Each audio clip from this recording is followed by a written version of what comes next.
បាទនេះគឺជាសកម្មភាពការផ្លាស់ប្ដូរកញ្ចក់រថយន្ត Toyota Apache ឆ្នាំ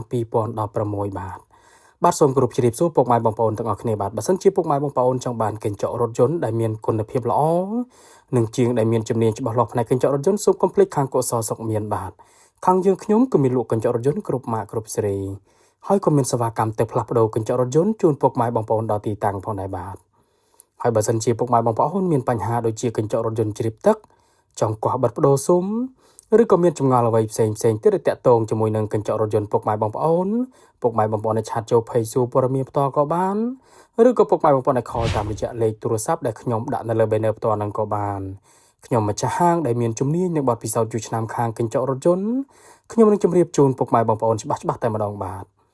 ហើយបើសិនជាពុកម៉ែបងប្អូនមានបញ្ហាដូចជាកញ្ចក់រថយន្តបែកប្រេះស្រាំចង់អ៊ុតខាងខ្ញុំក៏មានជាងជំនាញច្បាស់លាស់ខាងអ៊ុតកញ្ចក់រថយន្តនឹងផងដែរណាពុកម៉ែបងប្អូនបាទពុកម៉ែបងប្អូនមកដល់ទីតាំងហាងផ្ទាល់ក៏បាន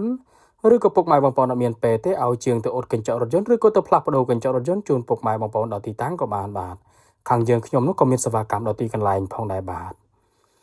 ឡូវនេះការផ្លាស់ប្ដូរកញ្ចក់រថយន្ត Toyota Apache ឆ្នាំ2016នេះគឺបានរួចរាល់បាទអរគុណច្រើនសម្រាប់ពុកម៉ែបងប្អូនដែលទស្សនាវីដេអូនេះចុងក្រោយសូមអរគុណគ្រប់ជ្រាបលាបាយបាយ